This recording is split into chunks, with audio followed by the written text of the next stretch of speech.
ఊడిగం చేయడానికి, అదేవిధంగా పెద్ద హీరోలకు మేలు చేయడానికి, వాళ్ళకు వందల కోట్ల రూపాయలు సంపాదించి పెట్టడానికి ఇవాళ మన ఆంధ్రప్రదేశ్ రాష్ట్ర ప్రభుత్వం సినిమా రేట్లు పెంచడం, బెనిఫిట్ షోలకు అనుమతించడాన్ని దీన్ని తీవ్రంగా తప్పుపడతా ఉన్నాం, ఖండిస్తూ ఉన్నాం.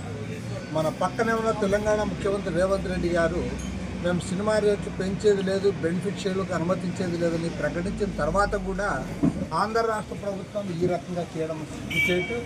పైగా ఇవాళ ఉప ముఖ్యమంత్రి పవన్ కళ్యాణ్ గారు మరి ఏ ముఖం పెట్టుకొని దాన్ని బలపరుస్తున్నాడో నాకైతే అర్థం కావడం. వాళ్ళు ఎంతో డబ్బులు ఖర్చు పెట్టింటారు కాబట్టి వాళ్ళ కోసం మేము ఇటు పెంచుతామంటే, ఇవాళ 6 కాలం కష్టపడి 6 నెలలు 8 నెలలు కష్టపడి పొలాల్లో ఉండి ఎంతో శ్రమించి వాళ్ళ పంటలు పండిస్తే ఆడ మార్కెట్ యార్డుకి వస్తే ఒక్క పంటకు కూడా గిట్టుబాటు ధర లేదు.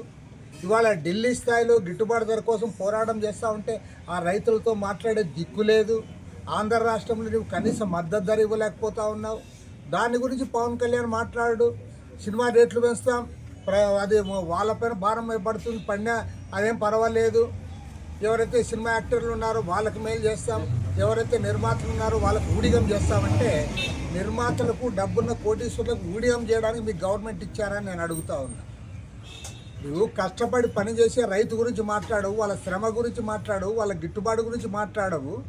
నిర్మాతలకు వందల వేల కోట్ల రూపాయలు దోచిపెట్టడానికి ప్రజలపైన, ప్రత్యేకించి పాపము సినిమా అంటే అభిమానులు ఉంటారు, అభిమానుల కింద వాళ్ళకి ప్రిఫరెన్స్ ఇవ్వాలి, ప్రయారిటీ ఇవ్వాలి.